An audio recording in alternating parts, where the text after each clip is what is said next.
एक शिकायत बार बार है नौजवानों को रोजगार की, और हर जगह ये बात उठती है कि जितने रोजगार आपने वादा किया था उतने रोजगार नहीं दे पाए। रजत जी, देखिए मैं इससे सहमत नहीं हूं। देखिए 5 साल में से 3 वर्ष हमारे प्रदेश में ईमानदारी से काम करने के बीते, 2 वर्ष हम लोगों के केवल कोविड प्रबंधन में लगे हैं। लेकिन इन 5 वर्षों में हमने जितनी सरकारी नौकरी दी, देखिए केवल नौकरी के ऐड निकाल देने से नौकरी नहीं मिल जाती है। नौकरी एक पारदर्शी व्यवस्था के साथ हर यूथ को नौकरी मिल जाए, उनकी प्रॉपर ट्रेनिंग हो जाए, उनका प्लेसमेंट हो जाए और उसकी सैलरी उसके परिवार तक पहुंचने लग जाए, ये पूरी प्रक्रिया होती है। हमने 5 साल में 5 लाख से अधिक नौजवानों को सरकारी नौकरी दी है। एक मैं इस बात को कह सकता हूं, 2003 से लेकर के 2017 तक, इन 14-15 वर्षों तक सपा बसपा सपा की सरकार रही। इन लोगों ने 14-15 वर्षों में जितनी नौकरी नहीं दी और जो नौकरी के ऐड निकाले थे, जो प्रक्रिया इन्होंने प्रारंभ भी की, आपने देखा होगा कि उसमें ज्यादातर विवादित हुई, न्यायालय को स्टे देना पड़ा था। हम लोगों ने ये जो नौकरी निकाली पूरी पारदर्शी तरीके से, क्योंकि देखिए मेरी पहले दिन से धारणा थी कि अगर कहीं भेदभाव करोगे, यूपी के किसी नौजवान के साथ कहीं खिलवाड़ होगा, उसके साथ अन्याय होगा, तो वह संस्था जिम्मेदार होगी, जो संस्था इस परीक्षा से जुड़ी होगी। और हमने कार्रवाई भी की, कुछ मामलों में बहुत सख्त कार्रवाई की। एक मामले में तो मैंने पूरी व्यवस्था को भंग करके जितने उस परीक्षा के साथ जुड़े हुए लोग थे सबको मैंने उठा करके बंद कर दिया, जेल के अंदर डाला। मैंने कहा यूपी के नौजवानों के साथ खिलवाड़ करने की कोई छूट नहीं होनी चाहिए तुम्हें। हां, इस प्रक्रिया को और तेजी के साथ आगे बढ़ाने की भी आवश्यकता है। जैसे हम लोगों ने नॉन गजेटेड जो से ग्रुप 2 की और ग्रुप 3 की जितनी भी पोस्ट हैं, इन सब के लिए कॉमन एलिजिबिलिटी टेस्ट हम लोगों ने यूपी के अंदर आयोजित कर लिया है। 25 लाख से अधिक बच्चे उसमें बैठे हैं, उसका रिजल्ट बहुत जल्दी आने वाला है। हम लोगों ने अन्य प्रक्रियाओं को भी तेजी के साथ आगे बढ़ाया है। कोविड उसमें बाधक बना है, अन्यथा हम लोग इससे भी कई ज्यादा भर्तियां कर किए होते। ये सरकारी नौकरी है, हमने 70 लाख रोजगार देने की बात की थी, और मैं आपको इस बात को कह सकता हूं कि हमने 2 करोड़ से अधिक लोगों को रोजगार यूपी के अंदर उपलब्ध कराया है।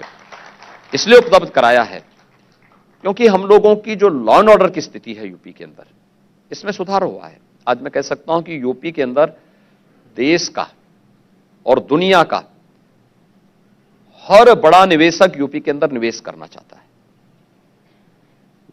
2017 के पहले कोई नहीं आना चाहता था, जो था वो भागना चाहता था। 2017 के बाद जो परिवर्तन हुआ, देखिए पहले 6 महीने लोग देखते रहे, इस बात को देखते रहे कि क्या परिवर्तन होता है कि नहीं होता है। मुझे याद है कि जब हम लोगों ने अपनी पहली इन्वेस्टर समिट के लिए उत्तर प्रदेश लखनऊ में आयोजन करने के लिए तय किया, तो मैं स्वयं रोड शो में मैंने टीम भेजी थी अपनी, तो उनको बहुत सफलता नहीं मिल पा रही थी। अहमदाबाद टीम गई, बेंगलोर टीम गई, हैदराबाद गई, कोलकाता गई, कुल मिलाकर के 20,000 करोड़ रुपए का निवेश का प्रस्ताव उन्हें प्राप्त हुआ था। तो उन्होंने बड़ी निराशा भरे स्वर में उससे कहा कि साहब बहुत माहौल नहीं है। मैंने कहा यार देखो, यूपी में परिवर्तन हुआ, अपनी बात को आपको रखना चाहिए ठीक ढंग से। उन्होंने कहा नहीं। मैंने कहा चलो 1 में मैं चलता हूं। मैं मुंबई स्वयं गया था। अब आश्चर्य करेंगे कि मुंबई के रोड शो में देश का हर एक निवेशक आया था। मैं जिससे भी बातचीत करता था, वे कहता था कि देखिए हम यूपी से तो कसम खा के आए हैं कि यूपी में आप कभी नहीं आएंगे। मैंने कहा भी क्यों? तो उन्होंने कहा कि साहब जो है यूपी में उस प्रकार का माहौल नहीं है। मैंने कहा भी माहौल तो हम दे रहे हैं। उन्होंने कहा हाँ, हमें कुछ अच्छा इधर सुनने को मिला है, और अगर ये कंटिन्यूड रहा तो हम लोग विचार करेंगे। मैंने कहा आप लोग हमारे इन्वेस्टर समिट में पधारें। आप आश्चर्य करेंगे कि हमें 4,68,000 करोड़ रुपए के निवेश के प्रस्ताव प्राप्त हुए थे, जिसको हमने 3 लाख करोड़ रुपए से अधिक के निवेश के प्रस्ताव को हम लोगों ने जमीनी धरातल पर उतारे हैं। उसमें से बहुत सारी यूनिट प्रोडक्शन भी शुरू कर दी है। कोविड कालखंड में ही कोविड प्रबंधन के साथ ही 66,000 करोड़ रुपए से अधिक के निवेश के प्रस्ताव हमने जमीनी धरातल पर उतारे हैं। देश का पहला डिस्प्ले यूनिट यूपी में लगा है, प्रोडक्शन प्रारंभ हो चुका है। डाटा सेंटर यूपी में एक नहीं 3 बन रहे हैं वर्तमान में। और ये कोरोना अगर बीच में ब्रेकर नहीं बनता तो अब तक हम लोग देश की क्या दुनिया की सबसे बड़ी फिल्म सिटी उत्तर प्रदेश में लेकर के आ गए होते हैं। बड़ी हलचल है इसकी।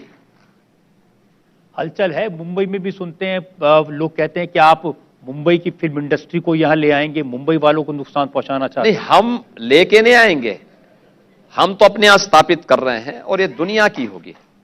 लेकिन हां, हमने जो सुरक्षा का माहौल दिया है, हर एक फिल्म जो प्रोड्यूसर है, एक्टर है, वह यूपी के साथ मिलकर काम करने का इच्छुक है। इसलिए इच्छुक है क्योंकि यहां पे आज के दिन पे कोई गुंडा टैक्स नहीं लेता, कोई चौथ नहीं वसूल कर सकता किसी से, क्योंकि जो भी अगर इस प्रकार का दुस्साहस करेगा उसे मालूम है कि अगले दिन उसको थाने के सामने तख्ती लटका के चलना पड़ेगा। इसलिए कोई इस प्रकार का दुस्साहस नहीं कर सकता है और लोगों के मन में एक विश्वास जगा है। मैं आभारी हूं। जब मैं लखनऊ म्युनिसिपल कॉर्पोरेशन का बॉन्ड जारी करवाने के लिए बॉम्बे स्टॉक एक्सचेंज गया था, तो उस समय मुंबई के सभी ऐसे प्रमुख प्रोड्यूसर, एक्टर, इन सब से मेरी बैठक हुई थी। सब लोगों ने रुचि दिखाई थी और सब लोग इस बात के इच्छुक थे कि साहब कुछ किया जाना चाहिए, नहीं तो ये फिल्म इंडस्ट्री मर जाएगी। हमने कहा नहीं, उत्तर प्रदेश तैयार है, उत्तर प्रदेश में आप आइए और हमारा कार्य चल रहा है, युद्ध स्तर पर आगे कार्य बढ़ रहा है।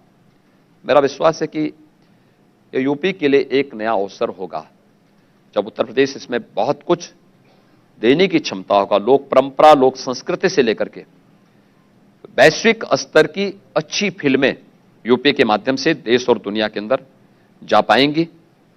यूपी की फिल्म सिटी वो करके दिखाएगी। इंडिया टीवी हर वक्त हर जगह डाउनलोड करने के लिए सर्च करें India TV news Google play store या ऐप स्टोर पर।